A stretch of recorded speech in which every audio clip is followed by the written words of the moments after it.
ಕ್ಷೇತ್ರ Delhi ಸಬರ್ಡಿನೇಟ್ services selection board ನಲ್ಲಿ ಕಲಿತಿರ್ತಕ್ಕಂಥ ಹುದ್ದೆಗಳ ನೇಮಕಾತಿ ಬಗ್ಗೆ ಇವತ್ತಿನ ದೂರದಲ್ಲಿ ಪ್ರತಿಯೊಂದನ್ನು ಕೂಡ ವಿವರವಾಗಿ ನೋಡೋಣ. ಅದೇ ರೀತಿ ಒಂದು ವಿಡಿಯೋನ ಯಾರಾದ್ರೂ ಹೊಸದಾಗಿ ನೋಡ್ತಿದ್ರೆ ಸಬ್ಸ್ಕ್ರೈಬ್ ಮಾಡ್ಕೊಳ್ಳಿ. ಈ ಒಂದು DSSB ಅಲ್ಲಿ ಕಲಿತಿರ್ತಕ್ಕಂಥ ಹುದ್ದೆಗೆ ಸಂಬಂಧಪಟ್ಟಂತೆ ಅರ್ಜಿನ ಸಲ್ಲಿಸೋದಕ್ಕೆ ಯಾವ ರೀತಿ ಕ್ವಾಲಿಫಿಕೇಶನ್ ಆಗಿರಬೇಕು, ಯಾವ ರೀತಿ ಹುದ್ದೆಗಳು ಕಲಿಯುವಂತ ಪ್ರತಿಯೊಂದರ ಬಗ್ಗೆ ಕೂಡ ವಿವರವಾಗಿ ನೋಡ್ತಾ ಹೋಗೋಣ. ಒಂದನ್ನು ಸ್ಕಿಪ್ ಮಾಡಿದೆ ಕೊನೆ ತನಕ ನೋಡಿ. ಇಲ್ಲಿ ಮೊದಲಾಗಿ ಅರ್ಜಿನ ಸಲ್ಲಿಸುವ ಪ್ರಾರಂಭ ದಿನಾಂಕ ಬಂದ್ಬಿಟ್ಟು 9/1/2024 ಅರ್ಜಿನ ಸಲ್ಲಿಸೋದಕ್ಕೆ ಪ್ರಾರಂಭ ಆಗಿದೆ. ಇನ್ನ ಅರ್ಜಿನ ಸಲ್ಲಿಸುವ ಕೊನೆಯ ದಿನಾಂಕ ಬಂದ್ಬಿಟ್ಟು 7/2/2024 ತನಕ ನೀವು ಇಲ್ಲಿ ಆನ್ಲೈನ್ ಮೂಲಕ ಅರ್ಜಿನ ಸಲ್ಲಿಸಬೇಕಾಗುತ್ತೆ. ಒಂದು ಅಪ್ಲೈ ಮಾಡೋ ಲಿಂಕ್ ಕೂಡ ನಮ್ಮ ಟೆಲಿಗ್ರಾಮ್ ಗ್ರೂಪ್ ನಲ್ಲಿ ಹಾಕಿರ್ತೀನಿ. ಎಲಿಜಿಬಲ್ ಆಗಿರ್ತಕ್ಕಂಥ ಅಭ್ಯರ್ಥಿಗಳು ಒಂದು ಲಿಂಕ್ ಮೇಲೆ ಕ್ಲಿಕ್ ಮಾಡ್ಕೊಂಡು ಅರ್ಜಿನ ಸಲ್ಲಿಸಬಹುದು. ಅರ್ಜಿನ ಸಲ್ಲಿಸೋದಕ್ಕೆ ಯಾರೆಲ್ಲ ಎಲಿಜಿಬಲ್ ಇದಾರೆ ಅದರ ಬಗ್ಗೆ ಕೂಡ ನಿಮಗೆ ಮುಂದೆ ಇವರಿಗೆ ತಿಳಿಸಿಕೊಡ್ತೀನಿ. ಇಲ್ಲಿ ಮೊದಲಾಗಿ ಯಾವ ಒಂದು ಹುದ್ದೆಗಳು ಕಲಿವೆ, ಒಂದು ಹುದ್ದೆಗೆ ಸಂಬಂಧಪಟ್ಟಂತ ಟೋಟಲ್ ಆಗಿ ಎಷ್ಟೆಷ್ಟು ಹುದ್ದೆಗಳಂತವರು ಇಲ್ಲಿ ಕೆಳಗಡೆ ಅವರು ಸಪರೇಟ್ ಆಗಿ ಇಲ್ಲಿ ಕೊಟ್ಟಿರ್ತಕ್ಕಂಥದ್ದು. ಇಲ್ಲಿ ನೋಡಿ ನೀವು ಇಲ್ಲಿ ಯಾವ ರೀತಿ ಹುದ್ದೆಗಳು ಕಲಿಯುವಂತ ನಾವು ಒಂದೊಂದನೇಗ ಇವರಿಗೆ ನೋಡ್ತಾ ಹೋಗೋಣ. ಇಲ್ಲಿ ಮೊದಲೇ ನೋಡಿ ನೀವು ಇಲ್ಲಿ ಸ್ಯಾಲರಿ ಕೊಟ್ಟಿರ್ತಕ್ಕಂಥದ್ದು ಇದು ಪೋಸ್ಟ್ ಗಳಾಗಿರುತ್ತೆ. ನಂತರ ಇದು ನೇಮ್ ಆಫ್ ದಿ ಪೋಸ್ಟ್ ಅಂದ್ರೆ ಪೋಸ್ಟ್ ನೇಮು, ನಂತರ ಯಾವ ಒಂದು ಡಿಪಾರ್ಟ್ಮೆಂಟ್ ನಲ್ಲಿ ಕಲಿದಂತ ಒಂದು ಡಿಪಾರ್ಟ್ಮೆಂಟ್ ನೇಮ್ ಕೂಡ ಕೊಡಿದ್ರೆ ಅದಾದ್ಮೇಲೆ ಸ್ಯಾಲರಿ ಕೂಡ ಅವರು ಕೊಟ್ಟಿರ್ತಕ್ಕಂಥದ್ದು. ಇದಾದ್ಮೇಲೆ ಮುಂದ್ಗಡೆ ಬಂದ್ರೆ ಒಂದು ಕ್ಯಾಟಗರಿ ಆಧಾರದ ಮೇಲೆ ಕೂಡ ಇಲ್ಲಿ ಟೋಟಲ್ ಆಗಿ ಎಷ್ಟೆಷ್ಟು ಹುದ್ದೆಗಳಂತ ಕೂಡ ಅವರು ಸ್ಯಾಲರಿಯಲ್ಲಿ ಕೊಟ್ಟಿರ್ತಕ್ಕಂಥದ್ದು. ಇಲ್ಲಿ ಮೊದಲಾಗಿ ಗ್ರೇಡ್ 4 ಅಥವಾ ಜೂನಿಯರ್ ಅಸಿಸ್ಟೆಂಟ್ ಹುದ್ದೆಗೆ ಸಂಬಂಧಪಟ್ಟಂತೆ ಟೋಟಲ್ ಆಗಿ 1672 ಹುದ್ದೆಗಳು ಕಲಿವೆ. ನೋಡಿ ನೀವು ಇದು ಟೋಟಲ್ ಆಗಿ ಈ ಒಂದು ಪೋಸ್ಟ್ ಮಾತ್ರ 1672 ಹುದ್ದೆಗಳು ಕಲಿವೆ. ಇನ್ನು ಕ್ಯಾಟಗರಿ ವೈಸ್ ನೋಡ್ತಿದ್ರೆ ಇಲ್ಲಿ ಇವರಲ್ಲಿ 788, OBC ಅವರಿಗೆ 500, SC ಅವರಿಗೆ 194, ST ಅವರಿಗೆ 40, ಇನ್ನು EWS ಅವರಿಗೆ 150 ಹುದ್ದೆಗಳಿಗೆ ಟೋಟಲ್ ಆಗಿ ಖಾಲಿ ಇರ್ತಕ್ಕಂಥದ್ದು. ಇನ್ನ ಲೆವೆಲ್ 2 ಅಲ್ಲಿ ಸ್ಯಾಲರಿ ಕೂಡ ಅಲ್ಲಿ ಸಿಗತಕ್ಕಂಥದ್ದು. ಒಂದು ಸ್ಯಾಲರಿ ಬಗ್ಗೆ ಕೂಡ ನಿಮಗೆ ಮುಂದೆ ಅವರಿಗೆ ತಿಳಿಸಿಕೊಡ್ತೀನಿ. ಇನ್ನು ಇದೆಲ್ಲದಲ್ಲಿ PWBD ಮತ್ತು ಮಾಜಿ ಸೈನಿಕ ಅಭ್ಯರ್ಥಿ ಸಂಬಂಧಪಟ್ಟಂತೆ ಕೂಡ ಇಲ್ಲಿ ಹುದ್ದೆಗಳು ಖಾಲಿ ಇರ್ತಕ್ಕಂಥದ್ದು. ಇನ್ನ ಎರಡನೇದಾಗಿ ನೋಡ್ತಿದ್ರೆ ಸ್ಟೆನೋಗ್ರಾಫರ್ ಅಂತ ಕೊಡಿದ್ರೆ ಈ ಒಂದು ಹುದ್ದೆಗೆ ಸಂಬಂಧಪಟ್ಟಂತೆ ಟೋಟಲ್ ಆಗಿ ಇಲ್ಲಿ 143 ಹುದ್ದೆಗಳು ಕಲಿವೆ. ನಂತರ ಮೂರನೇದಾಗಿ ಬಂದ್ಬಿಟ್ಟು LDC ಹುದ್ದೆಗೆ ಸಂಬಂಧಪಟ್ಟಂತೆ ಇಲ್ಲಿ ಟೋಟಲ್ ಆಗಿ 256 ಹುದ್ದೆಗಳು ಕಲಿವೆ. ಇನ್ನು ಕ್ಯಾಟಗರಿ ವೈಸ್ ಕೂಡ ನೀವು ನಿಮ್ದು ಯಾವ ಒಂದು ಕ್ಯಾಟಗರಿ ಇರುತ್ತೆ ಒಂದು ಕ್ಯಾಟಗರಿ ಆಧಾರದ ಮೇಲೆ ಚೆಕ್ ಮಾಡ್ಕೊಂಡು ನೀವು ಇಲ್ಲಿ ಅಪ್ಲೈ ಮಾಡಬೇಕಾಗುತ್ತೆ. ಇಲ್ಲಿ ಪ್ರತಿಯೊಂದು ಪೋಸ್ಟ್ಗೆ ಸಂಬಂಧಪಟ್ಟಂತೆ ಕ್ಯಾಟಗರಿ ಆಧಾರದ ಮೇಲೆ ಟೋಟಲ್ ಆಗಿ ಎಷ್ಟೆಷ್ಟು ಹುದ್ದೆಗಳಂತ ಕೂಡ ಅವರು ಕೊಟ್ಟಿರ್ತಕ್ಕಂಥದ್ದು. ಇನ್ನು ಇಲ್ಲಿ ಕಾರ್ಯರ್ತಕ್ಕಂಥ ಒಟ್ಟು ಹುದ್ದೆ ಸಂಖ್ಯೆ ಬಂದ್ಬಿಟ್ಟು 2354 ಹುದ್ದೆಗಳಿಗೆ ಟೋಟಲ್ ಆಗಿ ಅಲ್ಲಿ ಇರ್ತಕ್ಕಂಥದ್ದು. ಇನ್ನು ಇಲ್ಲಿ ಕಾರ್ಯರ್ತಕ್ಕಂಥ ಹುದ್ದೆಗೆ ಸಂಬಂಧಪಟ್ಟಂತೆ ಅರ್ಜಿನ ಸಲ್ಲಿಸೋದಕ್ಕೆ ಯಾವ ರೀತಿ ಕ್ವಾಲಿಫಿಕೇಶನ್ ಆಗಿರ್ಬೇಕು, ವಯೋಮಿತಿ ಮತ್ತು ಸ್ಯಾಲರಿ ಯಾವ ರೀತಿ ಇರ್ತಂತ ನೋಡ್ತಾ ಹೋಗೋಣ. ಇಲ್ಲಿ ನೋಡಿದ್ವು ಕೆಳಗಡೆ ಒಂದು ಪೋಸ್ಟ್ ನ ಆಧಾರದ ಮೇಲೆ ಮತ್ತೆ ಇಲ್ಲಿ ಸಪರೇಟ್ ಆಗಿ ಕ್ವಾಲಿಫಿಕೇಶನ್ ಆಗಲಿ ಅದೇ ರೀತಿ ಕ್ಯಾಟಗರಿ ವೈಸ್ ಕೂಡ ಸಪರೇಟ್ ಆಗಿ ಮತ್ತೆ ಇಲ್ಲಿ ಕೆಳಗಡೆ ಕೂಡ ಅವರು ಕೊಟ್ಟಿರ್ತಕ್ಕಂಥದ್ದು. ಇಲ್ಲಿ ಮೊದಲಾಗಿ ಪೋಸ್ಟ್ ನೇಮ್ ಬಂದ್ಬಿಟ್ಟು ಗ್ರೇಡ್ 4 ಅಥವಾ ಜೂನಿಯರ್ ಅಸಿಸ್ಟೆಂಟ್ ಸಂಬಂಧಪಟ್ಟಂತೆ ಅರ್ಜಿನ ಸಲ್ಲಿಸೋದಕ್ಕೆ ಯಾವ ರೀತಿ ಕ್ವಾಲಿಫಿಕೇಶನ್ ಆಗಿರ್ಬೇಕಂದ್ರೆ PUC ಪಾಸ್ ಆಗಿರ್ತಕ್ಕಂಥ ಅಭ್ಯರ್ಥಿಗಳ ಒಂದು ಪೋಸ್ಟ್ ಗೆ ಅಪ್ಲೈ ಮಾಡಬಹುದು. ಜೊತೆಗೆ ಇಲ್ಲಿ ಕಂಪ್ಯೂಟರ್ ನಾಲೆಜ್ ಕೂಡ ಬೇಕಾಗುತ್ತೆ. ಇಲ್ಲಿ ಕಲಿರ್ತಕ್ಕಂಥ ಯಾವುದೇ ಒಂದು ಹುದ್ದೆಗೆ ಸಂಬಂಧಪಟ್ಟಂತೆ ನೀವು ಇಲ್ಲಿ ಅರ್ಜಿನ ಸಲ್ಲಿಸಬೇಕಾದ್ರೂ ಕೂಡ ಕಂಪ್ಯೂಟರ್ ನಾಲೆಜ್ ಬಂದ್ಬಿಟ್ಟು ಕಾಮನ್ ಆಗಿರುತ್ತೆ, ಇರ್ಲೇಬೇಕಾಗುತ್ತೆ. ಇದ್ರ ಮಾತ್ರ ನೀವು ಇಲ್ಲಿ ಅಪ್ಲೈ ಮಾಡಬೇಕು. ಒಂದು ಟೈಪಿಂಗ್ ಬಗ್ಗೆ ಬೇಕಾಗುತ್ತೆ, ಇಲ್ಲಾಂದ್ರೆ ಸ್ಟ್ಯಾಟನ್ ಬಗ್ಗೆ ಕೂಡ ನಮ್ಗೆ ಇಲ್ಲಿ ನಾಲೆಡ್ಜ್ ಬೇಕಾಗುವಂತದ್ದು. ಇಲ್ಲಿ ಈ ಒಂದು ಪೋಸ್ಟ್ ಸಂಬಂಧಪಟ್ಟಂತೆ PUC ಪಾಸ್ ಆಗಿರ್ಬೇಕು. ಇನ್ನು ನಮಗೆ ಇಲ್ಲಿ ಟೈಪಿಂಗ್ ಬಗ್ಗೆ ಕೂಡ ಗೊತ್ತಿರಬೇಕಾಗುತ್ತೆ. ನೀವು ಇಲ್ಲಿ ಏನಾದ್ರು ಇಂಗ್ಲಿಷ್ ನಲ್ಲಿ ಟೈಪ್ ಮಾಡ್ತಾ ಇದ್ರೆ 35 ಪದಗಳನ್ನ 1 ನಿಮಿಷದಲ್ಲಿ ಟೈಪ್ ಮಾಡಬೇಕು. ಇನ್ನು ನೀವು ಇಲ್ಲಿ ಹಿಂದಿಯಲ್ಲಿ ಟೈಪ್ ಮಾಡ್ತಾ ಇದ್ರೆ 30 ಪದಗಳನ್ನ 1 ನಿಮಿಷದಲ್ಲಿ ಟೈಪ್ ಮಾಡಬೇಕಾಗುತ್ತೆ. ಇಷ್ಟಿದ್ರೆ ಸಾಕು ಈ ಒಂದು ಪೋಸ್ಟ್ ಸಂಬಂಧಪಟ್ಟಂತೆ ನೀವು ಇಲ್ಲಿ ಅಪ್ಲೈ ಮಾಡಬಹುದು. ಇನ್ನ ಸ್ಯಾಲರಿ ಯಾವ ರೀತಿ ಇರ್ತಂದ್ರೆ 19,900 ರೂಪಾಯಿಂದ 63,200 ತನಕ ತಿಂಗಳಿಗೆ ನಿಮಗೆ ಇಲ್ಲಿ ಸ್ಯಾಲರಿ ಕೂಡ ಸಿಗ್ತಕ್ಕಂಥದ್ದು. ಇನ್ನ ವಯೋಮಿತಿ ಬಂದ್ಬಿಟ್ಟು 18 ರಿಂದ 27 ವರ್ಷದ ಒಳಗಿರ್ತಕ್ಕಂಥ ಅಭ್ಯರ್ಥಿಗಳು ಈ ಒಂದು ಪೋಸ್ಟ್ ಗೆ ಅಪ್ಲೈ ಮಾಡಬಹುದು. ನೋಡಿದ್ವು ಇಲ್ಲಿ ಮೇಲ್ಗಡೆ ಕೊಟ್ಟಿರ್ತಕ್ಕಂಥ ಒಂದು ಪೋಸ್ಟ್ ನೇಮನ್ನ ಸರಿಯಾಗಿ ಚೆಕ್ ಮಾಡ್ಕೊಳ್ಳಿ. ಇದು ಮೊದಲಾಗಿ. ನಂತರ ಎರಡನೇದಾಗಿ ನಿಮ್ಮ ಕ್ಯಾಟಗರಿಗೆ ಸಂಬಂಧಪಟ್ಟಂತ ಟೋಟಲ್ ಆಗಿ ಎಷ್ಟೆಷ್ಟು ಹುದ್ದೆಗಳಂತ ಸರಿಯಾಗಿ ಚೆಕ್ ಮಾಡ್ಕೊಳ್ಳಿ. ಇದು ಎರಡನೇದಾಗಿ. ಇನ್ನ ಇದಾದ್ಮೇಲೆ ಮೂರನೇದಾಗಿ ಅರ್ಜಿನ ಸಲ್ಲಿಸೋದಕ್ಕೆ ಯಾವ ರೀತಿ ಕ್ವಾಲಿಫಿಕೇಶನ್ ಆಗಿರ್ಬೇಕಂತ ಕೂಡ ನೀವು ಇಲ್ಲಿ ಚೆಕ್ ಮಾಡಬೇಕು. ಇಲ್ಲಿ ಕ್ವಾಲಿಫಿಕೇಶನ್ ಬಗ್ಗೆ ಕೊಡಿದ್ರೆ ಕರೆಕ್ಟ್ ಆಗಿ ಕ್ವಾಲಿಫಿಕೇಶನ್ ಚೆಕ್ ಮಾಡ್ಕೊಂಡು ಒಂದು ಕ್ವಾಲಿಫಿಕೇಶನ್ ಆಗಿದ್ರೆ ಮಾತ್ರ ನೀವು ಇಲ್ಲಿ ಅಪ್ಲೈ ಮಾಡಬೇಕು. ಇನ್ನು ಕೆಳಗಡೆ ಬಂದ್ರೆ ಇಲ್ಲಿ ಸ್ಯಾಲರಿ ಮತ್ತು ಏಜ್ ಲಿಮಿಟ್ ಬಗ್ಗೆ ಕೂಡ ಅವರು ಕೊಟ್ಟಿರ್ತಕ್ಕಂಥದ್ದು. ಇದು ಈ ಒಂದು ಪೋಸ್ಟ್ ಗೆ ಸಂಬಂಧಪಟ್ಟಂತೆ ಇಷ್ಟು ಮಾಹಿತಿನ ಅವರು ಇಲ್ಲಿ ಕೊಟ್ಟಿರುವಂತದ್ದು. ಇನ್ನ ಇದಾದ್ಮೇಲೆ ಎರಡನೇದಾಗಿ ನೋಡ್ತಾ ಹೋಗೋಣ. ಇಲ್ಲಿ ನೋಡಿದ್ವಿ ಸ್ಟೆನೋಗ್ರಾಫರ್ ಹುದ್ದೆಗೆ ಸಂಬಂಧಪಟ್ಟಂತೆ ಇಲ್ಲಿ ಕೂಡ ಸಪರೇಟ್ ಆಗಿ ಒಂದು ಕ್ಯಾಟಗರಿ ಆಧಾರದ ಮೇಲೆ ಟೋಟಲ್ ಆಗಿ ಎಷ್ಟೆಷ್ಟು ಹುದ್ದೆಗಳು ಅಂತ ಕೊಟ್ಟಿದ್ರೆ ಕರೆಕ್ಟ್ ಆಗಿ ಚೆಕ್ ಮಾಡ್ಕೊಳ್ಳಿ. ಇನ್ನು ಕ್ವಾಲಿಫಿಕೇಶನ್ ಯಾವ ರೀತಿ ಆಗಿರ್ಬೇಕಂತ ನೋಡ್ತಾ ಹೋಗೋಣ. ಈ ಒಂದು ಹುದ್ದೆಗೆ ಸಂಬಂಧಪಟ್ಟಂತೆ ಕೂಡ ಇಲ್ಲಿ PUC ಪಾಸ್ ಆಗಿರ್ತಕ್ಕಂಥ ಅಭ್ಯರ್ಥಿಗಳ ಅರ್ಜಿನ ಸಲ್ಲಿಸಬಹುದು. ಈ ಒಂದು ಕ್ವಾಲಿಫಿಕೇಶನ್ ಜೊತೆಗೆ ಇಲ್ಲಿ ಕೂಡ ಸ್ಯಾಟನ್ ಇರುತ್ತೆ. ನೋಡೋದು ಇಲ್ಲಿ 80 ಪದಗಳನ್ನು ನೀವು 1 ನಿಮಿಷದಲ್ಲಿ ಸ್ಯಾಟನ್ ಮಾಡಬೇಕು. ಇನ್ನ ಇದರ ಜೊತೆಗೇನೆ ಮತ್ತು ಅಂತ ಕೊಡಿದ್ರೆ ನೋಡ್ಕೊಂಡು ಇಲ್ಲಿ ಯಾನ್ ಅಂತ ಕೊಡಿದ್ರೆ ಇಲ್ಲಿ 40 ಪದಗಳನ್ನ ನೀವು 1 ನಿಮಿಷದಂತೆ ಟೈಪ್ ರೈಟಿಂಗ್ ಕೂಡ ಇಲ್ಲಿ ಮಾಡಬೇಕಾಗುತ್ತೆ. ಅಂದ್ರೆ ಟೈಪ್ ಕೂಡ ನೀವು ಇಲ್ಲಿ ಮಾಡಬೇಕಾಗುತ್ತೆ ಅಂತ ಅವರು ಕೊಡಿದ್ರೆ, ನೀವು ಇಲ್ಲಿ ಇಂಗ್ಲಿಷ್ ನಲ್ಲಿ ಮಾಡ್ತಾ ಇದ್ರೆ ಇಲ್ಲಿ ಮೇಲ್ಗಡೆ ಕೊಟ್ಟಿರ್ತಕ್ಕಂಥ ಮಾಹಿತಿನ ಸರಿಯಾಗಿ ಚೆಕ್ ಮಾಡ್ಕೊಳ್ಳಿ. ನೀವೇನಾದ್ರೂ ಪ್ರಾಕ್ಟೀಸ್ ಅನ್ನ ಹಿಂದಿಯಲ್ಲಿ ಮಾಡ್ತಿದ್ರೆ ಇಲ್ಲಿ ಕೆಳಗಡೆ ಕೊಟ್ಟಿರ್ತಕ್ಕಂಥ ಮಾಹಿತಿ ನೀವು ಇಲ್ಲಿ ಚೆಕ್ ಮಾಡಬೇಕಾಗುತ್ತೆ. ಒಟ್ಟಿನಲ್ಲಿ ಕ್ವಾಲಿಫಿಕೇಶನ್ ಬಂದ್ಬಿಟ್ಟು PUC ಅಂತೂ ಆಗಿರ್ಲೇಬೇಕು. ಇದಂತೂ ಆಪ್ಷನ್ ಇರುತ್ತೆ. ನೀವು ಇಲ್ಲಿ ಇಂಗ್ಲಿಷ್ ಆದ್ರೂ ಮಾಡಬಹುದು, ಹಿಂದಿಯಲ್ಲಾದ್ರೂ ಮಾಡಬಹುದು. ಇಲ್ಲಿ ಕೊಟ್ಟಿರ್ತಕ್ಕಂಥ ಕ್ವಾಲಿಫಿಕೇಶನ್ ಸರಿಯಾಗಿ ಚೆಕ್ ಮಾಡ್ಕೊಳ್ಳಿ. ಇನ್ನ ಸ್ಯಾಲರಿ ಬಂದ್ಬಿಟ್ಟು 25,500 ರೂಪಾಯಿಂದ 81,100 ರೂಪಾಯಿ ತನಕ ಸ್ಯಾಲರಿ ಕೂಡ ಇಲ್ಲಿ ಸಿಗತಕ್ಕಂಥದ್ದು. ಇನ್ನ ಮೂರನೇ ಬಂದ್ಬಿಟ್ಟು LDC ಹುದ್ದೆಗೆ ಸಂಬಂಧಪಟ್ಟಂತೆ ಇಲ್ಲಿ ನೋಡಿ ನೀವು ಇಂಗ್ಲಿಷ್ ಅಥವಾ ಹಿಂದಿ ಅಂತ ಕೊಡಿದ್ರೆ ಎರಡಲ್ಲೂ ಕೂಡ ಇದು ಇರತಕ್ಕಂಥದ್ದು ಪೋಸ್ಟ್. ಇನ್ನ ಇಲ್ಲಿ ಯಾವ ರೀತಿ ಕ್ವಾಲಿಫಿಕೇಶನ್ ಆಗಿರ್ಬೇಕು ಅಂದ್ರೆ ಅರ್ಜಿನ ಸಲ್ಲಿಸೋದಕ್ಕೆ ಇದಕ್ಕೂ ಕೂಡ ಸೇಮ್ ಅದೇ ರೀತಿ ಕ್ವಾಲಿಫಿಕೇಶನ್ PUC ಪಾಸ್ ಆಗಿರತಕ್ಕಂತ ಅಭ್ಯರ್ಥಿಗಳು ಈ ಒಂದು ಪೋಸ್ಟ್ ಗೆ ಇಲ್ಲಿ ಅಪ್ಲೈ ಮಾಡಬಹುದು. ಇನ್ನ ಕೆಳಗಡೆ ಮತ್ತೊಂದು ಕ್ವಾಲಿಫಿಕೇಶನ್ ಕೂಡ ಕೊಡಿದ್ರೆ ನಿಮ್ಗೆ ಇಲ್ಲಿ ಟೈಪಿಂಗ್ ಸ್ಪೀಡ್ ಅನ್ನ ಚೆಕ್ ಮಾಡುವಂತದ್ದು. ನೀವೇನಾದ್ರೂ ಇಲ್ಲಿ ಇಂಗ್ಲಿಷ್ ಅಲ್ಲಿ ಮಾಡ್ತಿದ್ರೆ 35 ಪದಗಳನ್ನ 1 ನಿಮಿಷದಲ್ಲಿ ಟೈಪ್ ಮಾಡಬೇಕಾಗುತ್ತೆ. ನೀವೇನಾದ್ರೂ ಇಲ್ಲಿ ಹಿಂದಿಯಲ್ಲಿ ಟೈಪ್ ಮಾಡ್ತಿದ್ರೆ 30 ಪದಗಳನ್ನ 1 ನಿಮಿಷದಲ್ಲಿ ಟೈಪ್ ಮಾಡಬೇಕು. ಇನ್ನ ಒಂದು ಹುದ್ದೆಗೆ ಸಂಬಂಧಪಟ್ಟಂತ ಸ್ಯಾಲರಿ ಬಂದ್ಬಿಟ್ಟು 19,900 ರೂಪಾಯಿಂದ 63,200 ರೂಪಾಯಿ ತನಕ ಸ್ಯಾಲರಿ ಕೂಡ ನಿಮ್ಗೆ ಇಲ್ಲಿ ಸಿಗತಕ್ಕಂಥದ್ದು. ಇನ್ನ ವಯೋಮಿತಿ ಬಂದ್ಬಿಟ್ಟು ಪ್ರತಿಯೊಂದು ಹುದ್ದೆಗೆ ಸಂಬಂಧಪಟ್ಟಂತೆ ಇಲ್ಲಿ 18ರಿಂದ 27 ವರ್ಷದ ಒಳಗಿರತಕ್ಕಂತ ಅಭ್ಯರ್ಥಿಗಳು ಅಪ್ಲೈ ಮಾಡಬಹುದು. ಇನ್ನು LDC ಹುದ್ದೆಗೆ ಸಂಬಂಧಪಟ್ಟಂತೆ ಟೋಟಲ್ ಆಗಿ ಇಲ್ಲಿ 256 ಹುದ್ದೆಗಳ ಖಾಲಿ ಇರುವಂತದ್ದು. ಕರೆಕ್ಟ್ ಆಗಿ ನೀವು ಈ ರೀತಿ ಚೆಕ್ ಮಾಡ್ಕೊಂಡು ಅಪ್ಲೈ ಮಾಡಬೇಕು.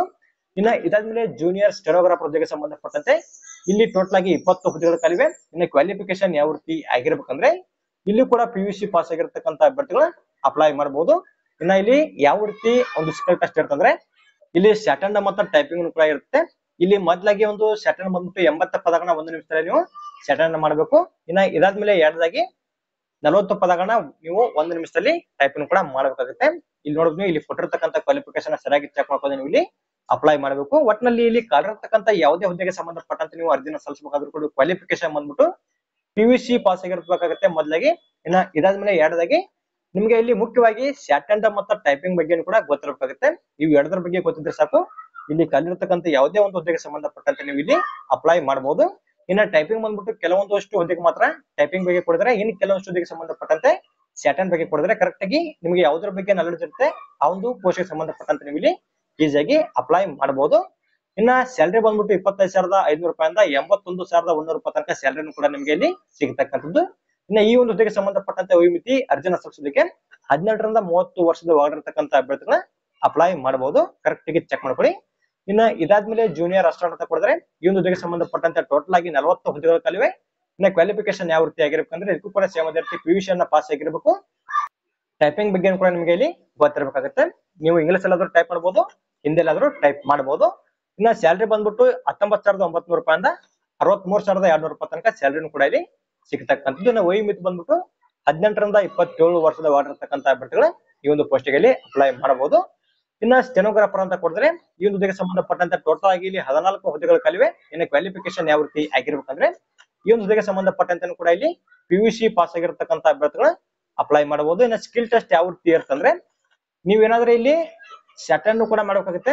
ಒಂದ್ ವೇಳೆ ಸ್ಯಾಟರ್ನ್ ಮಾಡ್ಬೇಕಂದ್ರೆ 80 ಪದಗಳನ್ನ ನೀವು 1 ನಿಮಿಷದಲ್ಲಿ ಸ್ಯಾಟರ್ನ್ ಮಾಡಬೇಕು. ಇಲ್ಲಿ ಮತ್ತೆ ಟೈಪಿಂಗ್ ಕೂಡ ಇರತಕ್ಕಂಥದ್ದು. ಇಂಗ್ಲಿಷ್ ಅಲ್ಲಿ ನೀವು ಏನಾದ್ರು ಟೈಪ್ ಮಾಡ್ತಾ ಇದ್ರೆ 40 ಪದಗಳನ್ನ 1 ನಿಮಿಷದಲ್ಲಿ ನೀವು ಟೈಪ್ ಮಾಡಬೇಕು. ಇಲ್ಲಿ ಕಾಮನ್ ಆಗಿ ಬಂದ್ಬಿಟ್ಟು ಸ್ಯಾಟರ್ನ್ ಇರುತ್ತೆ. ಇನ್ನ ನೀವು ಇಲ್ಲಿ ಹಿಂದಿಯಲ್ಲಿ ಆದ್ರೂ ಟೈಪ್ ಮಾಡಬಹುದು, ಇಂಗ್ಲಿಷ್ ಅಲ್ಲಿ ಆದ್ರೂ ಟೈಪ್ ಮಾಡಬಹುದು. ನೀವೇನಾದ್ರೂ ಇಲ್ಲಿ ಹಿಂದಿಯಲ್ಲಿ ಟೈಪ್ ಮಾಡ್ಬೇಕಂದ್ರೆ 35 ಪದಗಳನ್ನ ನೀವು ಇಲ್ಲಿ 1 ನಿಮಿಷದಲ್ಲಿ ಟೈಪ್ ಮಾಡಬೇಕಾಗುತ್ತೆ. ಕರೆಕ್ಟ್ ಆಗಿ ಚೆಕ್ ಮಾಡ್ಕೊಂಡು ಅಪ್ಲೈ ಮಾಡಿ. ಇನ್ನ ಕೆಳಗಡೆ ಡಿಸೇಬಲ್ ಕ್ವಾಲಿಫಿಕೇಶನ್ ಕೂಡ ಅವರು ಕೊಟ್ಟಿರ್ತಕ್ಕಂಥದ್ದು. ಅಂದ್ರೆ ಮೇಲ್ಗಡೆಯಲ್ಲಿ ಯಾವುದೇ ಒಂದು ಹುದ್ದೆಗೆ ಸಂಬಂಧಪಟ್ಟಂತೆ ನಾವು ಚೆಕ್ ಮಾಡಿದ್ರು ಕೂಡ ಅಲ್ಲಿ ಡಿಸೇಬಲ್ ಕ್ವಾಲಿಫಿಕೇಶನ್ ಕೊಟ್ಟಿರಲ್ಲ. ಬೇಕಾದ್ರೆ ವಾಪಸ್ಸಾಗಿ ನೀವು ಚೆಕ್ ಮಾಡ್ಕೋಬಹುದು. ಈ ಒಂದು ಪೋಸ್ಟ್ ಸಂಬಂಧಪಟ್ಟಂತೆ ಡಿಸೇಬಲ್ ಕ್ವಾಲಿಫಿಕೇಶನ್ ಕೂಡ ಕೊಡಿದ್ರೆ ಅಂದ್ರೆ ನೋಡಬಹುದು ನೀವು ಇಲ್ಲಿ ಕಂಪ್ಯೂಟರ್ ಸೈನ್ಸ್ ಬಗ್ಗೆ ನಿಮ್ಗೆ ಇಲ್ಲಿ ಬೇಸಿಕ್ ನಾಲೆಜ್ ಕೂಡ ಇರಬೇಕಂತ ಅವರು ಕೊಟ್ಟಿದ್ರೆ ನಿಮ್ಗೆ ಇಲ್ಲಿ ಕರೆಕ್ಟ್ ಆಗಿ ಒಂದು ನಾಲೆಡ್ಜ್ ಇತ್ತಂದ್ರೆ ಸಾಕು ಈ ಒಂದು ಪೋಸ್ಟ್ ಗೆ ಸಂಬಂಧಪಟ್ಟಂತೆ ನೀವು ಇಲ್ಲಿ ಅಪ್ಲೈ ಮಾಡಬಹುದು. ಇನ್ನು ಸ್ಯಾಲರಿ ಯಾವ ರೀತಿ ಇರ್ತಂದ್ರೆ 25,500 ರೂಪಾಯಿಂದ 81,100 ರೂಪಾಯಿ ತನಕ ಸ್ಯಾಲರಿ ಕೂಡ ನಿಮ್ಗೆ ಇಲ್ಲಿ ಸಿಗತಕ್ಕಂಥದ್ದು. ವಯೋಮಿತಿ ಬಂದ್ಬಿಟ್ಟು 18ರಿಂದ 27 ವರ್ಷದ ಒಳಗಿರತಕ್ಕಂತ ಅಭ್ಯರ್ಥಿಗಳು ಅಪ್ಲೈ ಮಾಡಬಹುದು. ಇನ್ನ ಇದಾದ್ಮೇಲೆ ಜೂನಿಯರ್ ಅಸಿಸ್ಟೆಂಟ್ ಅಂತ ಕೊಡಿದ್ರೆ ಈ ಒಂದು ಹುದ್ದೆಗೆ ಸಂಬಂಧಪಟ್ಟಂತೆ ಟೋಟಲ್ ಆಗಿ 30 ಹುದ್ದೆಗಳು ಖಾಲಿವೆ. ಇನ್ನ ಕ್ವಾಲಿಫಿಕೇಶನ್ ಯಾವ ರೀತಿ ಆಗಿರ್ಬೇಕಂದ್ರೆ ಇಲ್ಲಿ ಕೂಡ PUC ಪಾಸ್ ಆಗಿರ್ಬೇಕು. ಇನ್ನ ಇದಾದ್ಮೇಲೆ ನಿಮ್ಗೆ ಇಲ್ಲಿ ಟೈಪ್ ರೈಟಿಂಗ್ ಅಂದ್ರೆ ರೈಟಿಂಗ್ ಕೂಡ ಇಲ್ಲಿ ನಿಮಗೆ ಟೈಪ್ ಮಾಡೋದಕ್ಕೆ ಬರಬೇಕಾಗುತ್ತೆ. ನೀವೇನಾದ್ರೂ ಇಲ್ಲಿ ಮೊದಲಾಗಿ ಇಂಗ್ಲಿಷ್ ನಲ್ಲಿ ಟೈಪ್ ಮಾಡ್ತಿದ್ರೆ 35 ಪದಗಳನ್ನ ನೀವು ಇಲ್ಲಿ ರೈಟಿಂಗ್ ಅನ್ನ ಮಾಡಬೇಕಾಗುತ್ತೆ. ಇನ್ನ ಇದಾದ್ಮೇಲೆ ಎರಡದಾಗಿ ನೀವೇನಾದ್ರೂ ಇಲ್ಲಿ ಹಿಂದಿಯಲ್ಲಿ ಮಾಡ್ತಿದ್ರೆ 30 ಪದಗಳನ್ನ ನೀವು ಇಲ್ಲಿ ರೈಟಿಂಗ್ ಅನ್ನ ಮಾಡಬೇಕಾಗುತ್ತೆ. ಹಿಂದಿಯಲ್ಲಿ ಮಾಡೋರು ಇಲ್ಲಿ ನೋಡಿದ್ರೆ ಕರೆಕ್ಟ್ ಆಗಿ ಚೆಕ್ ಮಾಡ್ಕೊಳ್ಳಿ. ಇನ್ನ ಇದಾದ್ಮೇಲೆ ನೋಟ್ ಅಂತ ಕೊಟ್ಟು ಕೆಳಗಡೆ ಮತ್ತೊಂದು ಕ್ವಾಲಿಫಿಕೇಶನ್ ಕೂಡ ಇಲ್ಲಿ ಕೊಟ್ಟಿರ್ತಕ್ಕಂಥದ್ದು. Skill test shall only be conducted on computers ಅಂದ್ರೆ ಯಾವುದೇ ಒಂದು ಸ್ಕಿಲ್ ಟೆಸ್ಟ್ ಇದ್ರೂ ಕೂಡ ಅವರು ಕಂಪ್ಯೂಟರ್ ಅಲ್ಲೇ ಕಂಡಕ್ಟ್ ಮಾಡ್ತೀವಿ ಅಂತ ಕೊಡಿದ್ರೆ ಅಂದ್ರೆ ಇಲ್ಲಿ ಕಲಿರ್ತಕ್ಕಂಥ ಸಂಬಂಧಪಟ್ಟಂತೆ ಯಾರೆಲ್ಲ ಅರ್ಜಿನ ಸಲ್ಲಿಸಬೇಕಂತ ಅನ್ಕೊಂಡಿರ್ತಲ್ಲ ಇವಾಗಲಿಂದಲೇ ನೀವು ಒಂದು ಪ್ರಾಕ್ಟೀಸ್ ಅನ್ನ ಕಂಪ್ಯೂಟರ್ ಅಲ್ಲೇ ಮಾಡ್ತಾ ಇರಿ. ಯಾಕಂದ್ರೆ ನಿಮ್ಗೆ ಮುಂದೆ ಒಂದು ಏನಾದ್ರು ಒಂದು ಸ್ಕಿಲ್ ಟೆಸ್ಟ್ ಇದ್ದಾಗ ಈಜಿ ಆಗುತ್ತೆ. ಅವರು ಡೈರೆಕ್ಟ್ ಆಗಿ ಇಲ್ಲಿ ಕೊಡಿದ್ರೆ ಈ ಒಂದು ಸ್ಕಿಲ್ ಟೆಸ್ಟ್ ಅನ್ನ ಅವರು ಡೈರೆಕ್ಟ್ ಆಗಿ ಕಂಪ್ಯೂಟರ್ ಅಲ್ಲೇ ಕಂಡಕ್ಟ್ ಮಾಡ್ತೀವಿ ಅಂತ ಕೂಡ ಅವರು ಕೊಟ್ಟಿರುವಂತದ್ದು. ಆಯ್ಕೆ ವಿಧಾನದ ಬಗ್ಗೆ ಕೂಡ ನಿಮ್ಗೆ ಮುಂದೆ ವರೆಗೆ ತಿಳಿಸ್ಕೊಡ್ತೀನಿ. ಇನ್ನ ಸ್ಯಾಲರಿ ಬಂದ್ಬಿಟ್ಟು 19,900 ರೂಪಾಯಿಂದ 63,200 ರೂಪಾಯಿ ತನಕ ಸ್ಯಾಲರಿ ಸಿಗುತ್ತೆ. ವಯೋಮಿತಿ ಬಂದ್ಬಿಟ್ಟು 18ರಿಂದ 27 ಒಳಗಡೆ ಬೇಕಾಗುತ್ತೆ. ಇನ್ನ ಇದಾದ್ಮೇಲೆ ಇಲ್ಲಿ ಜೂನಿಯರ್ ಸ್ಟೆನೋಗ್ರಾಫರ್ ಅಂತ ಕೊಡಿದ್ರೆ ಇಂಗ್ಲಿಷ್ ಗೆ ಸಂಬಂಧಪಟ್ಟಂತೆ 2 ಹುದ್ದೆಗಳು ಖಾಲಿವೆ. ಇನ್ನು ಕ್ವಾಲಿಫಿಕೇಶನ್ ಬಂದ್ಬಿಟ್ಟು PUC ಅನ್ನ ಪಾಸ್ ಆಗಿರ್ಬೇಕು. ಇನ್ನ ಇದಾದ್ಮೇಲೆ ಇಲ್ಲಿ ನಿಮಗೆ ಸೆಟೆಂಡ್ ಮತ್ತು ಟೈಪಿಂಗ್ ಮಾಡಕ್ಕೆ ಇಲ್ಲಿ ಗೊತ್ತಿರಬೇಕಾಗುತ್ತೆ. ಇಲ್ಲಿ ಡೈರೆಕ್ಟ್ ಆಗಿ ಪೋಸ್ಟ್ ನೇಮ್ ಅನ್ನ ಕೊಡಿದ್ರೆ ಇಂಗ್ಲಿಷ್ ಅಂತ, ಅದಕ್ಕೋಸ್ಕರ ನೀವು ಇಲ್ಲಿ ಸೆಟೆಂಡ್ ಅನ್ನ ಮಾಡಬೇಕು. ಜೊತೆಗೆ ಇಂಗ್ಲಿಷ್ ನೀವು ಇಲ್ಲಿ ಟೈಪಿಂಗ್ ಕೂಡ ಮಾಡಬೇಕಾಗುತ್ತೆ. ಒಂದು ಇಂಗ್ಲಿಷ್ ಅನ್ನ ಟೈಪ್ ಮಾಡೋದಕ್ಕೆ ನಿಮ್ಗೆ 1 ನಿಮಿಷದಲ್ಲಿ ನೀವು 40 ಪದಗಳನ್ನ 1 ನಿಮಿಷದಲ್ಲಿ ನೀವು ಟೈಪ್ ಮಾಡಬೇಕು. ಇಲ್ಲಿ ನೋಡಿ ಮೇಲ್ಗಡೆ ಕೂಡ ಅವರು ಪೋಸ್ಟ್ ನೇಮ್ ಕೊಡಿದ್ರೆ ಡೈರೆಕ್ಟ್ ಆಗಿ ಜೂನಿಯರ್ ಸ್ಟೆನೋಗ್ರಾಫರ್ ಇಂಗ್ಲಿಷ್ ಅಂತ ಕೊಟ್ಟಲ್ಲಿ ನೀವು ಆ ಒಂದು ಇಂಗ್ಲಿಷ್ ನಲ್ಲಿ ನೀವು ಒಂದು ಸ್ಕಿಲ್ ಟೆಸ್ಟ್ ಇದ್ದಾಗ ಟೈಪ್ ಮಾಡಬೇಕಾಗುತ್ತೆ. ಇನ್ನ ಸ್ಟೆನೋಗ್ರಾಫರ್ ಹಿಂದಿ ಅಂತ ಕೊಟ್ರೆ ನೀವು ಹಿಂದಿಯಲ್ಲಿ ಟೈಪ್ ಮಾಡಬೇಕಾಗುತ್ತೆ. ಇನ್ನ ಸ್ಯಾಲರಿ ಬಂದ್ಬಿಟ್ಟು 25,500 ರೂಪಾಯಿಂದ 81,100 ರೂಪಾಯಿ ತನಕ ಸ್ಯಾಲರಿ ಸಿಗುತ್ತೆ. ಇನ್ನ ವಯೋಮಿತಿ ಬಂದ್ಬಿಟ್ಟು 18ರಿಂದ 27 ಒಳಗಡೆ ಬೇಕಾಗುತ್ತೆ. ಇಷ್ಟು ಸಾಕು ಅಪ್ಲೈ ಮಾಡಬಹುದು. ಇನ್ನ ಇದಾದ್ಮೇಲೆ ಜೂನಿಯರ್ ಅಸ್ಟಾಟ್ ಈ ಒಂದು ಪೋಸ್ಟ್ ಸಂಬಂಧಪಟ್ಟಂತೆ ಟೋಟಲ್ ಆಗಿ 28 ಹುದ್ದೆಗಳು ಖಾಲಿವೆ. ಇನ್ನ ಕ್ವಾಲಿಫಿಕೇಶನ್ ಯಾವ ರೀತಿ ಆಗಿರ್ಬೇಕಂದ್ರೆ PUC ಪಾಸ್ ಆಗಿರ್ಬೇಕಾಗುತ್ತೆ ಮೊದಲಾಗಿ. ಇನ್ನ ಇದಾದ್ಮೇಲೆ ಎರಡಾಗಿ ಇಲ್ಲಿ ನೀವು ಟೈಪಿಂಗ್ ಕೂಡ ಮಾಡಬೇಕಾಗುತ್ತೆ. ಇಂಗ್ಲಿಷ್ ಅಲ್ಲಿ ಟೈಪ್ ಮಾಡ್ತಾ ಇದ್ರೆ 35 ಪದಗಳನ್ನ ಟೈಪ್ ಮಾಡಬೇಕು. ಹಿಂದಿಲಿ ಟೈಪ್ ಮಾಡ್ತಾ ಇದ್ರೆ 30 ಪದಗಳನ್ನ ಇಲ್ಲಿ 1 ನಿಮಿಷದಲ್ಲಿ ಟೈಪ್ ಮಾಡಬೇಕಾಗುತ್ತೆ. ಇನ್ನ ಇಲ್ಲಿ ಸ್ಯಾಲರಿ ಬಂದ್ಬಿಟ್ಟು 19,900 ರೂಪಾಯಿಂದ 63,200 ರೂಪಾಯಿ ತನಕ ಸ್ಯಾಲರಿ ಸಿಗುತ್ತೆ. ಇನ್ನ ವಯೋಮಿತಿ ಬಂದ್ಬಿಟ್ಟು 18ರಿಂದ 27 ವರ್ಷದ ಒಳಗಿರ್ತಕ್ಕಂಥ ಅಭ್ಯರ್ಥಿಗಳು ಅಪ್ಲೈ ಮಾಡಬಹುದು. ಇನ್ನ ಇನ್ನೊಂದು ಮಾಹಿತಿ ಬಂದ್ಬಿಟ್ಟು ಇಲ್ಲಿ ನೋಡಿ ಮೇಲ್ಗಡೆ ನೇಮ್ ಆಫ್ ದಿ ಡಿಪಾರ್ಟ್ಮೆಂಟ್ ಅಂತ ಕೊಡ್ತಾರಲ್ಲ, ಅಂದ್ರೆ ಯಾವ ಒಂದು ಡಿಪಾರ್ಟ್ಮೆಂಟ್ ಅಲ್ಲಿ ಒಂದು ಹುದ್ದೆ ಖಾಲಿ ಅಂತ ಅನ್ಕೊಳ್ಳೋರು ಮೇಲ್ಗಡೆ ಇಲ್ಲಿ ಕೊಟ್ಟಿರುವಂತದ್ದು ಕರೆಕ್ಟ್ ಆಗಿ ಚೆಕ್ ಮಾಡ್ಕೊಂಡು ನೀವು ಇಲ್ಲಿ ಅಪ್ಲೈ ಮಾಡಬೇಕಾಗುತ್ತೆ. ಇನ್ನ ಇದಾದ್ಮೇಲೆ ಇಲ್ಲಿ ಸ್ಟೆನೋಗ್ರಾಫರ್ ಗ್ರೇಡ್ 2 ಅಂತ ಕೊಡಿದ್ರೆ ಈ ಒಂದು ಹುದ್ದೆಗೆ ಸಂಬಂಧಪಟ್ಟಂತೆ ಟೋಟಲ್ ಆಗಿ ಇಲ್ಲಿ 5 ಹುದ್ದೆಗಳು ಖಾಲಿವೆ. ಇನ್ನ ಕ್ವಾಲಿಫಿಕೇಶನ್ ಬಂದ್ಬಿಟ್ಟು PUC ಪಾಸ್ ಆಗಿರಬೇಕಾಗುತ್ತೆ. ಇಲ್ಲಿ ಕೂಡ ಇಲ್ಲಿ ಸ್ಪೀಡ್ ಟೆಸ್ಟ್ ಅನ್ನ ಮಾಡ್ತಾರ, ಅಂದ್ರೆ ಸ್ಟಾರ್ಟಿಂಗ್ ಇರುತ್ತೆ, ಜೊತೆಗೆ ಟೈಪ್ ರೈಟಿಂಗ್ ಕೂಡ ಇಲ್ಲಿ ಇರತಕ್ಕಂಥದ್ದು ಕರೆಕ್ಟ್ ಆಗಿ ಚೆಕ್ ಮಾಡ್ಕೊಳ್ಳಿ. ಇನ್ನ ಇಲ್ಲಿ ನಿಮಗೆ ಕಂಪ್ಯೂಟರ್ ಆಪರೇಷನ್ಸ್ ಬಗ್ಗೆ ಬೇಸಿಕ್ ನಾಲೆಜ್ ಕೂಡ ಬೇಕಾಗುತ್ತೆ. ಎಷ್ಟು ಕ್ವಾಲಿಫಿಕೇಶನ್ ಇದ್ರೆ ಸಾಕು ಇಂದು ಪೋಸ್ಟ್ ಗೆ ನೀವು ಇಲ್ಲಿ ಅಪ್ಲೈ ಮಾಡಬಹುದು. ಇನ್ನ ಸ್ಯಾಲರಿ ಬಂದ್ಬಿಟ್ಟು 25,500 ರೂಪಾಯಿಂದ 81,100 ರೂಪಾಯಿ ತನಕ ಸ್ಯಾಲರಿ ಸಿಗುತ್ತೆ. ವಯೋಮಿತಿ ಬಂದ್ಬಿಟ್ಟು 18ರಿಂದ 27 ಒಳಗಡೆ ಬೇಕಾಗುವಂತದ್ದು. ಇನ್ನ ಇದಾದ್ಮೇಲೆ LIC ಹುದ್ದೆಗೆ ಸಂಬಂಧಪಟ್ಟಂತೆ ಟೋಟಲ್ ಆಗಿ 28 ಹುದ್ದೆಗಳು ಖಾಲಿವೆ. ಇನ್ನ ಕ್ವಾಲಿಫಿಕೇಶನ್ ಬಂದ್ಬಿಟ್ಟು PUC ಅನ್ನ ಪಾಸ್ ಆಗಿರ್ಬೇಕಾಗುತ್ತೆ. ಇಲ್ಲಿ ಜೊತೆಗೆ ಟೈಪಿಂಗ್ ಸ್ಪೀಡ್ ಅನ್ನ ಚೆಕ್ ಮಾಡ್ತಕ್ಕಂಥದ್ದು. ನೀವು ಇಲ್ಲಿ ಇಂಗ್ಲಿಷ್ ಅಲ್ಲಿ ಮಾಡ್ತಾ ಇದ್ರೆ ಇಂಗ್ಲಿಷ್ ಅಲ್ಲಿ ಮಾಡಬಹುದು, ಹಿಂದಿಲಾದ್ರೂ ಮಾಡಬಹುದು. ಇನ್ನ ಸ್ಯಾಲರಿ ಬಂದ್ಬಿಟ್ಟು 19,900 ರೂಪಾಯಿಂದ 63,200 ರೂಪಾಯಿ ತನಕ ಸ್ಯಾಲರಿ ಸಿಗುತ್ತೆ. ವಯೋಮಿತಿ ಸೇಮ್ ಇರುತ್ತೆ. ಇನ್ನ ಜೂನಿಯರ್ ಅಸಿಸ್ಟೆಂಟ್ ಹುದ್ದೆಗೆ ಸಂಬಂಧಪಟ್ಟಂತೆ ಟೋಟಲ್ ಆಗಿ 10 ಹುದ್ದೆಗಳು ಖಾಲಿವೆ. ಕ್ವಾಲಿಫಿಕೇಶನ್ ಬಂದ್ಬಿಟ್ಟು PUC ಪಾಸ್ ಆಗಿರಬೇಕು. ಇನ್ನಲ್ಲಿ ಟೈಪಿಂಗ್ ಸ್ಪೀಡ್ ಕೂಡ ಚೆಕ್ ಮಾಡುವಂತದ್ದು. ಇಂಗ್ಲಿಷ್ ಅಲ್ಲಾದ್ರೂ ಟೈಪ್ ಮಾಡಬಹುದು, ಹಿಂದಿಲಾದ್ರೂ ಟೈಪ್ ಮಾಡಬಹುದು. ಇನ್ನ ಸ್ಯಾಲರಿ ಬಂದ್ಬಿಟ್ಟು 19,900 ರೂಪಾಯಿಂದ 63,200 ರೂಪಾಯಿ ತನಕ ಸ್ಯಾಲರಿ ಸಿಗುತ್ತೆ. ಇನ್ನ ವಯೋಮಿತಿ ಬಂದ್ಬಿಟ್ಟು ಇಲ್ಲೂ ಕೂಡ ಸೇಮ್ ಇರುತ್ತೆ. ಇನ್ನ ಇದಾದ್ಮೇಲೆ ಜೂನಿಯರ್ ಸ್ಟೆನೋಗ್ರಾಫರ್ ಹಿಂದಿಗೆ ಸಂಬಂಧಪಟ್ಟಂತೆ ಇಲ್ಲಿ 2 ಹುದ್ದೆಗಳು ಖಾಲಿವೆ. ನೋಡಬಹುದು, ನೀವು ಕರೆಕ್ಟ್ ಆಗಿ ಚೆಕ್ ಮಾಡ್ಕೊಳ್ಳಿ. ಅಲ್ಲಿ ಇದಕ್ಕೂ ಮುಂಚೆ ಜೂನಿಯರ್ ಸ್ಟೆನೋಗ್ರಾಫರ್ ಇಂಗ್ಲಿಷ್ ಗೆ ಸಂಬಂಧಪಟ್ಟಂತೆ 2 ಹುದ್ದೆಗಳು ಖಾಲಿ ಇದ್ದು, ಇಲ್ಲಿ ಇದಕ್ಕೂ ಕೂಡ ಸಪರೇಟ್ ಆಗಿ ಹಿಂದಿಯಲ್ಲಿ 2 ಹುದ್ದೆಗಳನ್ನ ಅವರು ಕೊಡಿದ್ರೆ ಇಲ್ಲಿ ಯಾವ ರೀತಿ ಕ್ವಾಲಿಫಿಕೇಶನ್ ಆಗಿರ್ಬೇಕಂದ್ರೆ ಇಲ್ಲಿ PUC ಅನ್ನ ಪಾಸ್ ಆಗಿರ್ಬೇಕಾಗುತ್ತೆ. ಕರೆಕ್ಟ್ ಆಗಿ ಚೆಕ್ ಮಾಡ್ಕೊಳ್ಳಿ. ಇಲ್ಲಿ ಯಾವ ರೀತಿ ಸ್ಕಿಲ್ ಟೆಸ್ಟ್ ಅನ್ನು ಅವರು ನಡೆಸ್ತಾರಪ್ಪ ಅಂದ್ರೆ ಇಲ್ಲಿ ಡಿಕ್ಟೇಷನ್, ಟ್ರಾನ್ಸ್ಲೇಷನ್ ಮತ್ತೆ ಟೈಪ್ ರೈಟಿಂಗ್ ಇಲ್ಲಿ ಇರ್ತಕ್ಕಂಥದ್ದು. ಈ ಒಂದು ಪೋಸ್ಟ್ ಗೆ ಈ ರೀತಿಯ ಒಂದು ಸ್ಕಿಲ್ ಟೆಸ್ಟ್ ಇರುತ್ತೆ. ಅಂದ್ರೆ ನಿಮಗೆ ಇಲ್ಲಿ ಕೊಟ್ಟಿರ್ತಕ್ಕಂಥ ಮಾಹಿತಿ ಗೊತ್ತಿರಲೇಬೇಕು. ಇಲ್ಲಿ ಮೊದಲಿಗೆ ಡಿಕ್ಟೇಷನ್ ಬಂದ್ಬಿಟ್ಟು 10 ನಿಮಿಷದಲ್ಲಿ ಟೈಮಿಂಗ್ ಇರುತ್ತೆ. 80 ಪದಗಳನ್ನ ನೀವು ಡಿಕ್ಟೇಷನ್ ಮಾಡಬೇಕು, ಹಿಂದಿಯಲ್ಲಿ ಮಾಡಬೇಕಾಗುತ್ತೆ. ಯಾಕಂದ್ರೆ ಪೋಸ್ಟ್ ನೇಮ್ ಬಂದ್ಬಿಟ್ಟು ಜೂನಿಯರ್ ಸ್ಟೆನೋಗ್ರಾಫರ್ ಹಿಂದಿ ಅಂತ ಕೊಡೋದಲ್ಲ, ಅದಕ್ಕೋಸ್ಕರ ನೀವು ಇಲ್ಲಿ ಹಿಂದಿಯಲ್ಲೇ ಒಂದು ಸ್ಕಿಲ್ ಟೆಸ್ಟ್ ಅವ್ರು ನಡೆಸ್ತಾರ. ಹಿಂದಿಲೇ ನೀವು ಇಲ್ಲಿ ಕೊಟ್ಟಿರ್ತಕ್ಕಂಥ ಪ್ರತಿಯೊಂದನ್ನು ಕೂಡ ಮಾಡಬೇಕಾಗುತ್ತೆ. ಇಲ್ಲಿ ನೋಡಿ ನೀವು ಮೇಲ್ಗಡೆ ಕೂಡ ಅವರು ಜೂನಿಯರ್ ಸ್ಟೆನೋಗ್ರಾಫರ್ ಹಿಂದಿ ಅಂತ ಕೊಡಿದ್ರೆ ಕರೆಕ್ಟ್ ಆಗಿ ಚೆಕ್ ಮಾಡ್ಕೊಂಡು ನಿಮಗೆ ಯಾವುದ್ರ ಬಗ್ಗೆ ನಾಲೆಜ್ ಇರುತ್ತೆ ಅದಕ್ಕೆ ನೀವು ಡೈರೆಕ್ಟ್ ಆಗಿ ಇಲ್ಲಿ ಅಪ್ಲೈ ಮಾಡ್ಕೊಳ್ಳಿ. ಇನ್ನ ಡಿಸೇಬಲ್ ಕ್ವಾಲಿಫಿಕೇಶನ್ ಕೂಡ ಕೊಡಿದ್ರೆ ಬ್ಯಾಚುಲರ್ ಡಿಗ್ರಿ ಅಂತ ಕೊಡಿದ್ರೆ ಅದ್ರ ನಿಮ್ಗೆ ಇಲ್ಲಿ ಬ್ಯಾಚುಲರ್ ಡಿಗ್ರಿ ಕೂಡ ಆಗಿರಬೇಕಾಗುತ್ತೆ. ಕರೆಕ್ಟ್ ಆಗಿ ಚೆಕ್ ಮಾಡ್ಕೊಳ್ಳಿ. ಇನ್ನ ಸ್ಯಾಲರಿ ಬಂದ್ಬಿಟ್ಟು 25,500 ರೂಪಾಯಿಂದ 81,100 ರೂಪಾಯಿ ತನಕ ಸ್ಯಾಲರಿ ಸಿಗುತ್ತೆ. ವಯೋಮಿತಿ ಬಂದ್ಬಿಟ್ಟು 18ರಿಂದ 27 ಒಳಗಡೆ ಬೇಕಾಗುತ್ತೆ. ಇನ್ನ ಇದಾದ್ಮೇಲೆ ಅಸಿಸ್ಟೆಂಟ್ ಗ್ರೇಡ್ 1 ಅಂತ ಕೊಡಿದ್ರೆ ಈ ಹುದ್ದೆಗೆ ಸಂಬಂಧಪಟ್ಟಂತೆ 104 ಹುದ್ದೆಗಳು ಖಾಲಿವೆ. ಇನ್ನ ಕ್ವಾಲಿಫಿಕೇಶನ್ ಯಾವ ರೀತಿ ಆಗಿರ್ಬೇಕಂದ್ರೆ ಇಲ್ಲಿ ಮೊದಲಾಗಿ ನೀವು PUC ಅನ್ನ ಪಾಸ್ ಆಗಿರ್ಬೇಕು. ಇನ್ನ ಇದ್ರ ಜೊತೆಗೇನೆ ಇಲ್ಲಿ ಟೈಪ್ ರೈಟಿಂಗ್ ಅನ್ನು ಕೂಡ ನಿಮಗೆ ಮಾಡೋದಕ್ಕೆ ಗೊತ್ತಿರಬೇಕಾಗುತ್ತೆ. ನೀವು ಇದನ್ನ ಇಲ್ಲಿ ಹಿಂದಿಲಾದ್ರೂ ಮಾಡಬಹುದು, ಇಂಗ್ಲಿಷ್ ಅಲ್ಲಾದ್ರೂ ಮಾಡಬಹುದಾಗಿರುತ್ತೆ. ಇನ್ನ ಸ್ಯಾಲರಿ ಬಂದ್ಬಿಟ್ಟು 19,900 ರೂಪಾಯಿಂದ 63,200 ರೂಪಾಯಿ ತನಕ ಸ್ಯಾಲರಿ ಕೂಡ ಇಲ್ಲಿ ಸಿಗತಕ್ಕಂಥದ್ದು. ವಯೋಮಿತಿ ಬಂದ್ಬಿಟ್ಟು 18ರಿಂದ 27 ವರ್ಷದ ಒಳಗಿರ್ತಕ್ಕಂಥ ಅಭ್ಯರ್ಥಿಗಳು ಅಪ್ಲೈ ಮಾಡಬಹುದು. ಇಲ್ಲಿ ಕಲಿರ್ತಕ್ಕಂಥ ಪ್ರತಿಯೊಂದು ಹುದ್ದೆಗೆ ಸಂಬಂಧಪಟ್ಟಂತೆ ಅರ್ಜಿನ ಸಲ್ಲಿಸೋದಕ್ಕೆ ಯಾವ ರೀತಿ ಕ್ವಾಲಿಫಿಕೇಶನ್ ಆಗಿರ್ಬೇಕು, ಸ್ಕಿಲ್ ಟೆಸ್ಟ್, ಸ್ಯಾಲರಿ, ವಯೋಮಿತಿ ಬಗ್ಗೆ ಪ್ರತಿಯೊಂದನ್ನು ಕೂಡ ಇವರಿಗೆ ತಿಳಿಸಿಕೊಡ್ತೀನಿ. ನಿಮ್ದು ಯಾವ ಒಂದು ಕ್ವಾಲಿಫಿಕೇಶನ್ ಆಗಿರುತ್ತೆ, ಯಾವ ಒಂದು ಸ್ಕಿಲ್ ಟೆಸ್ಟ್ ಆಗಿರುತ್ತೆ, ಯಾವುದಕ್ಕೆ ಎಲಿಜಿಬಲ್ ಇದ್ರೆ ಆ ಒಂದು ಪೋಸ್ಟ್ ನೀವು ಡೈರೆಕ್ಟ್ ಆಗಿ ಅಪ್ಲೈ ಮಾಡಬಹುದು. ಇನ್ನ ಅಪ್ಲೈ ಮಾಡ್ಬೇಕಾದ್ರೆ ನೀವು ಯಾವ ಒಂದು ಡಿಪಾರ್ಟ್ಮೆಂಟ್ ನಲ್ಲಿ ಅಪ್ಲೈ ಮಾಡ್ಬೇಕಂತ ಅನ್ಕೊಂಡಿರ್ತಾರಲ್ಲ ಆ ಒಂದು ಡಿಪಾರ್ಟ್ಮೆಂಟ್ ನಲ್ಲೇ ಅಪ್ಲೈ ಮಾಡ್ಬೇಕಾಗುತ್ತೆ. ಮತ್ತೆ ನೀವು ಇಲ್ಲಿ ಅಪ್ಲೈ ಮಾಡ್ಬೇಕಾದ್ರೆ ನಿಮ್ಮ ಕ್ಯಾಟಗರಿಗೆ ಸಂಬಂಧಪಟ್ಟಂತೆ ಕೂಡ ಒಂದು ಡಿಪಾರ್ಟ್ಮೆಂಟ್ ನಲ್ಲಿ ಟೋಟಲ್ ಆಗಿ ಎಷ್ಟೆಷ್ಟು ಹುದ್ದೆಗಳು ಅಂತ ಸರಿಯಾಗಿ ಚೆಕ್ ಮಾಡ್ಕೊಂಡು ನೀವು ಇಲ್ಲಿ ಅಪ್ಲೈ ಮಾಡಬೇಕು. ಕರೆಕ್ಟ್ ಆಗಿ ಚೆಕ್ ಮಾಡ್ಕೊಂಡು ನೀವು ಇಲ್ಲಿ ಅಪ್ಲೈ ಮಾಡಿ. ಇನ್ನ ಇಲ್ಲಿ ಕಲಿರ್ತಕ್ಕಂಥದ್ದು ಸಂಬಂಧಪಟ್ಟಂತೆ ನೀವು ಇಲ್ಲಿ ಯಾವ ರೀತಿ ಅರ್ಜಿನ ಸಲ್ಲಿಸಬೇಕಂದ್ರೆ ಆನ್ಲೈನ್ ಮೂಲಕ ನೀವು ಇಲ್ಲಿ ಅಪ್ಲೈ ಮಾಡಬೇಕಾಗುತ್ತೆ. ಈ ಒಂದು ಅಪ್ಲೈ ಮಾಡೋ ಲಿಂಕ್ ಕೂಡ ನಮ್ಮ ಟೆಲಿಗ್ರಾಮ್ ಗ್ರೂಪ್ ನಲ್ಲಿ ಹಾಕಿರ್ತೀನಿ. ಎಲಿಜಿಬಲ್ ಆಗಿರ್ತಕ್ಕಂಥ ಅಭ್ಯರ್ಥಿಗಳ ಆ ಒಂದು ಲಿಂಕ್ ಮೇಲೆ ಕ್ಲಿಕ್ ಮಾಡ್ಕೊಂಡು ಅರ್ಜಿನ ಸಲ್ಲಿಸಬಹುದು. ಪ್ರತಿಯೊಂದರ ಬಗ್ಗೆ ಕೂಡ ಅವರಿಗೆ ತಿಳಿಸಿಕೊಡ್ತೀನಿ. ಇನ್ನು ನಿಮಗೆ ಯಾವ್ದಾದ್ರು ಡೌಟ್ ಇದ್ರೆ ಕಮೆಂಟ್ ಮಾಡಿ. ಇಲ್ಲಿ ನಿಮಗೆ ಅರ್ಜಿನ ಸಲ್ಲಿಸೋದ್ರ ಬಗ್ಗೆ ಗೊತ್ತಾದಲ್ಲಿ ಇಲ್ಲಿ ಕೆಳಗಡೆ ಕೊಟ್ಟಿರ್ತಕ್ಕಂಥ ಸ್ಟೆಪ್ಸ್ ಗಳನ್ನ ಫಾಲೋ ಮಾಡ್ಕೊಂಡು ಕೂಡ ನೀವು ಇಲ್ಲಿ ಈಜಿಯಾಗಿ ಅಪ್ಲೈ ಮಾಡಬಹುದು. ಅರ್ಜಿ ಸಲ್ಲಿಸುವ ಕೊನೆಯ ದಿನಾಂಕ ಬಂದ್ಬಿಟ್ಟು 7 ಫೆಬ್ರವರಿ 2024 ತನಕ ನೀವು ಇಲ್ಲಿ ಅಪ್ಲೈ ಮಾಡಬಹುದು. ಕರೆಕ್ಟ್ ಆಗಿ ಚೆಕ್ ಮಾಡ್ಕೊಳ್ಳಿ. ಇನ್ನ ಇದಾದ್ಮೇಲೆ ಇಲ್ಲಿ ಅಪ್ಲಿಕೇಶನ್ ಫೀ ಕೂಡ ಇರುತ್ತೆ. ಯಾವ ರೀತಿ ಅಪ್ಲಿಕೇಶನ್ ಫೀ ಇರುತ್ತೆ, ಯಾರಿಗೆಲ್ಲ ಅಪ್ಲಿಕೇಶನ್ ಫೀ ಇರುತ್ತೆ ಅಂತ ನೋಡ್ತಾವನ.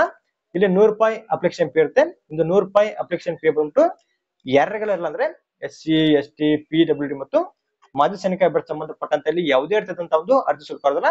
ಜೊತೆಗೆ ಮಹಿಳಾ ಅಭ್ಯರ್ಥಿ ಸಂಬಂಧಪಟ್ಟಂತೆ ಕೂಡ ಇಲ್ಲಿ ಅರ್ಜಿ ಶುಲ್ಕ ಇರೋದಿಲ್ಲ. ಇಲ್ಲಿ ಕೊಟ್ಟಿರ್ತಕ್ಕಂಥ ಅಭ್ಯರ್ಥಿಗಳನ್ನ ಬಿಟ್ಟು ಮಿಕ್ಕಿದ ಎಲ್ಲಾ ಅಭ್ಯರ್ಥಿ ಸಂಬಂಧಪಟ್ಟಂತೆ 100 ರೂಪಾಯಿ ಅರ್ಜಿ ಶುಲ್ಕ ಇರುತ್ತೆ. ಒಂದು 100 ರೂಪಾಯಿ ಅರ್ಜಿ ಶುಲ್ಕವನ್ನ ನೀವು ಇಲ್ಲಿ ಆನ್ಲೈನ್ ಮೂಲಕ ಅರ್ಜಿನ ಸಲ್ಲಿಸುವಾಗಲೇ ಪೇ ಮಾಡಬೇಕಾಗುತ್ತೆ. ಇಲ್ಲಿ ಕೊಟ್ಟಿರ್ತಕ್ಕಂಥ ಪ್ರತಿಯೊಂದು ಮಾಹಿತಿ ಕೂಡ ಸರಿಯಾಗಿ ಚೆಕ್ ಮಾಡ್ಕೊಳ್ಳಿ.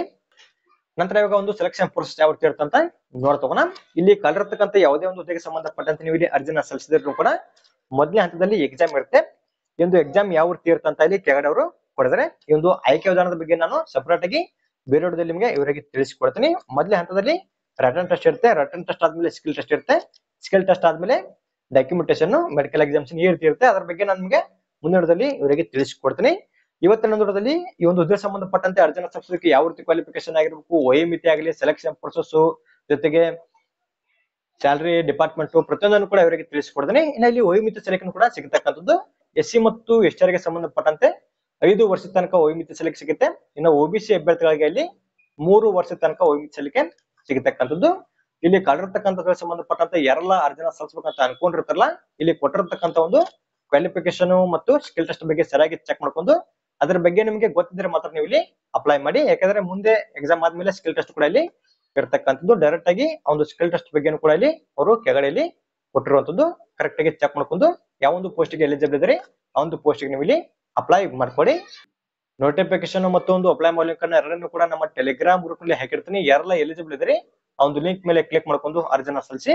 ಅರ್ಜಿಯನ್ನ ಸಲ್ಲಿಸೋ ಕೊನೆಯ ದಿನಾಂಕ ಬಂದ್ಬಿಟ್ಟು 7/2/2024 ತನಕ ನೀವು ಇಲ್ಲಿ ಅಪ್ಲೈ ಮಾಡಬಹುದಾಗಿರುತ್ತೆ. ಅದೇ ರೀತಿ ಒಂದು ಮಾಹಿತಿ ನಮಗೆ ಇಷ್ಟದಲ್ಲಿ ನಮ್ಮ ಚಾನಲ್ ಸಬ್ಸ್ಕ್ರೈಬ್ ಮಾಡ್ಕೊಳ್ಳಿ, ಹಾಗೆ ಲೈಕ್ ಮಾಡ್ರಿ. ನಿಮ್ಮ ಸ್ನೇಹಿತರು ಕೂಡ ಶೇರ್ ಮಾಡಿ, ಅವರು ಕೂಡ ಒಂದು ಅರ್ಜಿನ ಸಲ್ಲಿಸಲಿ. ಅದೇ ರೀತಿ ಮತ್ತೆ ಮುಂದುವರೆದಲಿ ಭೇಟಿ ಆಗೋಣ. Thanks for watching.